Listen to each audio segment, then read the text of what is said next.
Sur le financement du programme VLIRUOS, le programme Women's Rights Awareness Protection, WRAP en sigle, a organisé le 30 août 2023 au centre-ville de Ngozi un atelier de formation en faveur des membres du Forum national des femmes des provinces du Nord, à savoir Ngozi, Kayanza et Kirundo, issus du nouveau découpage connu sous l'appellation de Butanyerera.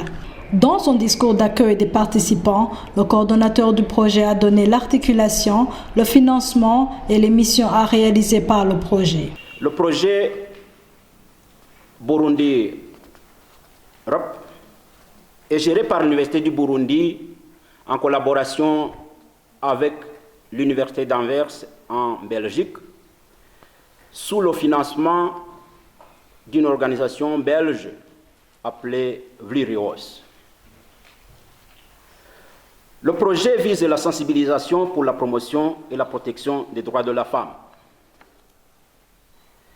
Les activités envisagées sont entre autres l'organisation des séminaires, ateliers et conférences, le renforcement des capacités des cadres œuvrant dans le domaine des droits humains en général et des droits de la femme en particulier.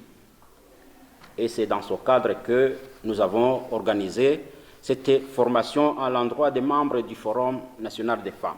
Le projet va également réaliser des émissions radiophoniques et ou télévisées. Il préconise également la mise en place d'un laboratoire de recherche appelé État de droit. Nous envisageons également la rédaction et la publication des articles scientifiques en matière des droits de la femme. Le projet finance également 2 étudiants suivant un programme de master en genre, institutions et sociétés à l'Université Lumière de Bujumbura. Il a vivement rendu hommage au bureau du Forum national des femmes et au directeur de la recherche et innovation de l'Université du Burundi pour leur indéfectible soutien. Je tiens à remercier sincèrement le bureau national du Forum national des femmes pour l'engagement à collaborer avec le projet. Madame, je vous remercie très sincèrement. Permettez-moi de remercier vivement le directeur de la recherche et de l'innovation à l'Université du Burundi pour le soutien indéfectible qui témoigne aux activités du projet. La vice-présidente du Forum national des femmes, en plus de remercier les organisateurs de cette formation, a dressé le cadre légal instituant son organisation. Je suis ravie d'être parmi vous ce jour à l'occasion de l'ouverture de cette formation organisée par le projet Burundi REP en collaboration avec le Forum national des femmes. Qu'il me soit donc permis de souhaiter la bienvenue à vous toutes, chers collègues, membres du Forum national des femmes ici présentes, bénéficiaires de cette formation, et de vous remercier pour l'intérêt que vous y avez réservé. Permettez-moi, Monsieur le coordonnateur du projet REP, de vous exprimer la reconnaissance du Forum national des femmes pour votre louable et opportune initiative d'organiser cette formation sur le cadre légal et institutionnel de promotion et de protection des droits des femmes. Cela montre l'importance que vous attachez à la promotion et à la protection des droits des femmes. Vous auriez compris que la femme est le pilier du développement et sans la participation de celle-ci, il n'y aurait pas de progrès visible dans son épanouissement. Mes remerciements à l'endroit du directeur de la recherche et de l'innovation à l'Université du Burundi pour avoir accepté de venir procéder à l'ouverture de cette activité. C'est un signe éloquent que vous soutenez la noble mission du Forum national des femmes.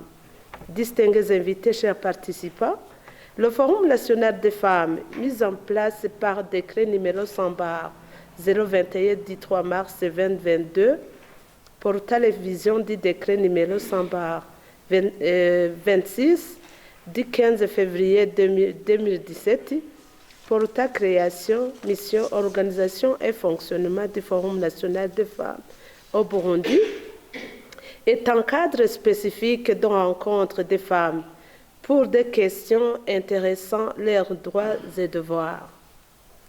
L'une des missions du Forum national des femmes est de contribuer au développement des politiques, des programmes et des stratégies susceptibles de faire avancer la législation, la ratification des conventions internationales et régionales en vue d'améliorer le statut des femmes au Burundi.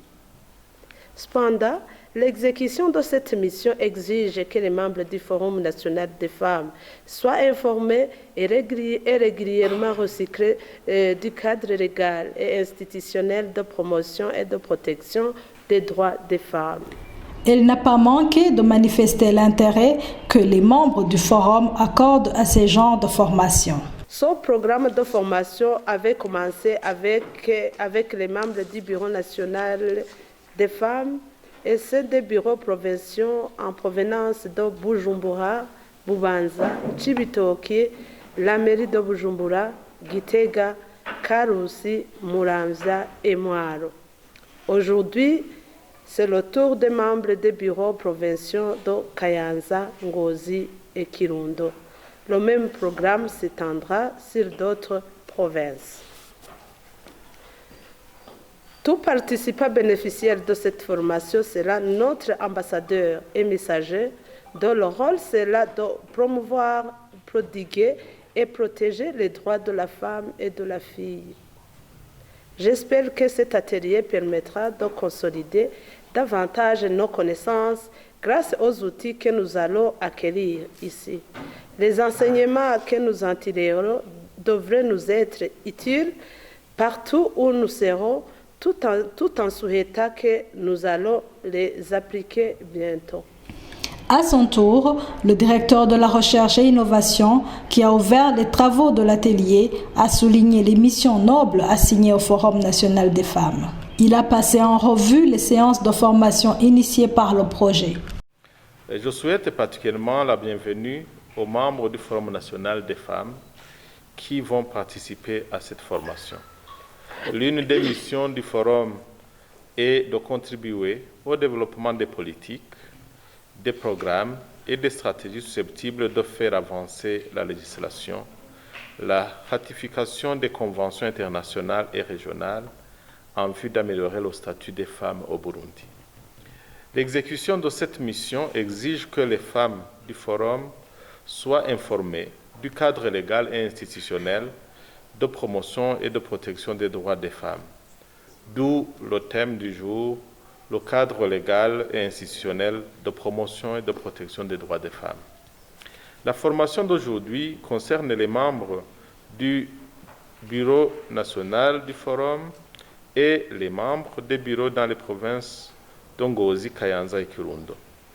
Les deux séances de formation précédentes concernaient la mairie de Bujumbura et les provinces de Bujumbura, Bubanza et Cibitoke, et la formation a été tenue en mairie de Bujumbura, et d'une part, et les provinces de Gitega, Karusi, Mwaro et Muramvya, et récemment la formation a été tenue à Gitega.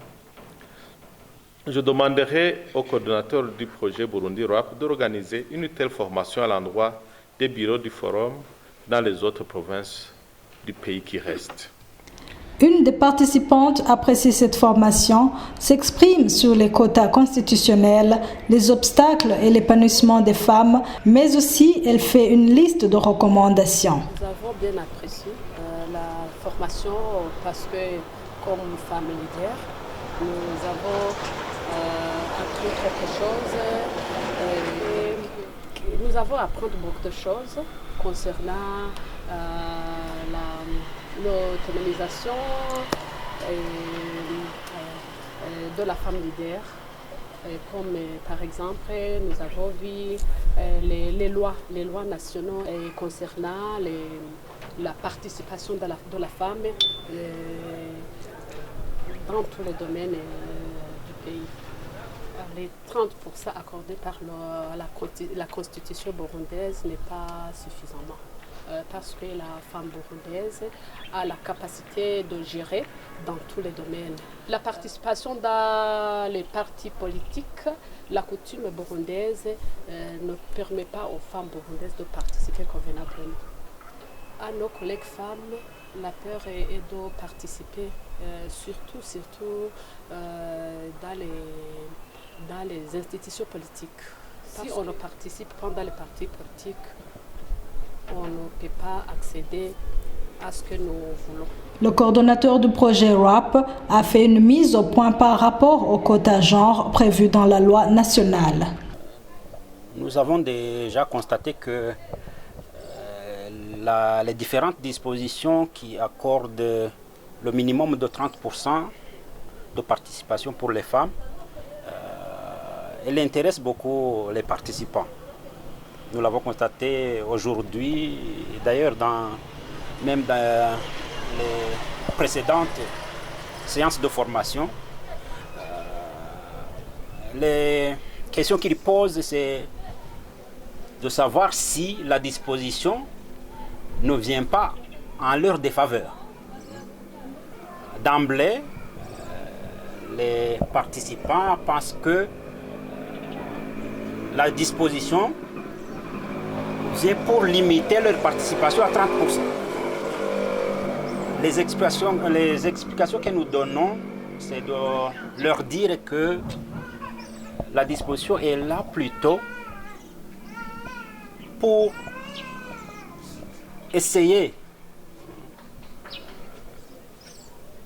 de leur accorder ce minimum-là, mais qu'il n'est pas interdit qu'on leur accorde plus que ça.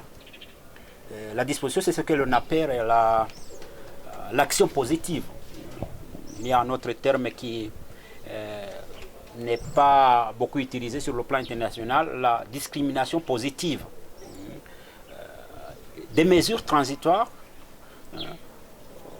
que l'on met dans les lois, ici chez nous, ou même qui sont reconnues par les conventions internationales, pour qu'un groupe qui a été défavorisé dans le passé, on puisse leur accorder certains droits qui les aident à se